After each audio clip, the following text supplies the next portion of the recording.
Albert Einstein once said, everybody's a genius, but if you judge a fish by its ability to climb a tree, it will live its whole life believing that it is stupid. Ladies and gentlemen of the jury, today on trial we have modern day schooling. Glad you could come. Not only does he make fish climb trees, but also makes them climb down and do a 10-mile run. Tell me, school, are you proud of the things you've done?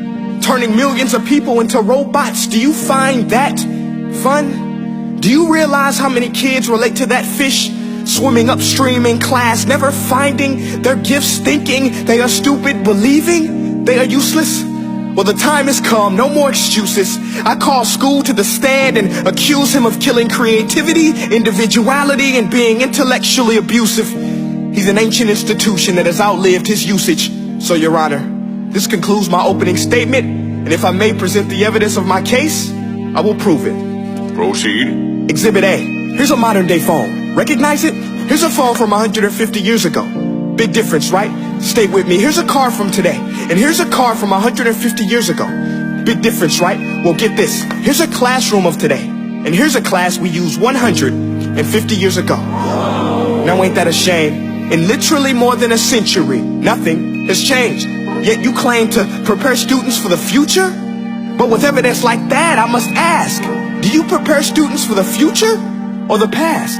I did a background check on you and let the record show that you were made to train people to work in factories, which explains why you put students in straight rows, nice and neat, tell them sit still, raise your hand if you want to speak, give them a short break to eat, and for 8 hours a day tell them what to think.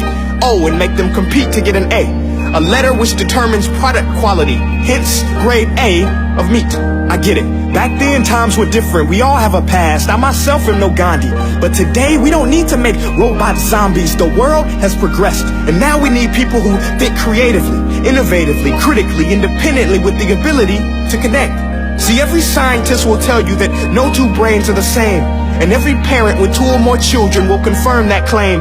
So please explain why you treat students like cookie cutter frames or snapback hats, giving them this one-size-fits-all crap. Watch your language. Sorry, Your Honor, but if a doctor prescribed the exact same medicine to all of his patients, the results will be tragic. So many people will get sick, yet when it comes to school, this is exactly what happens. This educational malpractice, where one teacher stands in front of 20 kids, each one having different strengths, different needs, different gifts, different dreams, and you teach the same thing the same way?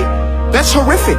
Ladies and gentlemen, the defendant should not be acquitted. This may be one of the worst criminal offenses ever to be committed. And let's mention the way you treat your employees. Objection. Overruled. I want to hear this. It's a shame. I mean, teachers have the most important job on the planet, yet they're underpaid? No wonder so many students are short-changed. Let's be honest. Teachers should earn just as much as doctors, because a doctor can do heart surgery and save the life of a kid. But a great teacher can reach the heart of that kid and allow him to truly live. See, teachers are heroes that often get blamed, but they're not the problem. They work in a system without many options or rights. Curriculums are created by policymakers, most of which have never taught a day in their life. Just obsessed with standardized tests. They think bubbling in a multiple choice question will determine success. That's outlandish.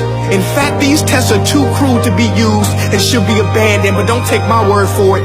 Take Frederick J. Kelly, the man who invented standardized testing, who said, and I quote, "These tests are too cruel to be used and should be abandoned." Ladies and gentlemen of the jury, if we continue down this road, the results will be lethal. I don't have much faith in school, but I do have faith in people. And if we can customize healthcare, cars, and Facebook pages, then it is our duty to do the same for education, to upgrade it, change it, do away with school spirit, because that's useless. Unless we're working to bring the spirit out of each and every student, that should be our task.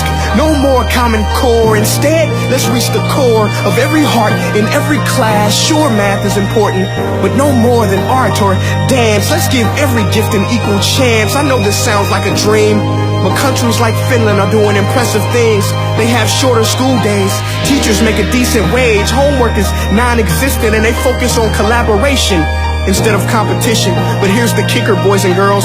Their educational system outperforms every other country in the world. Other places like Singapore are succeeding rapidly. Schools like Montessori, programs like Khan Academy. There is no single solution, but let's get moving.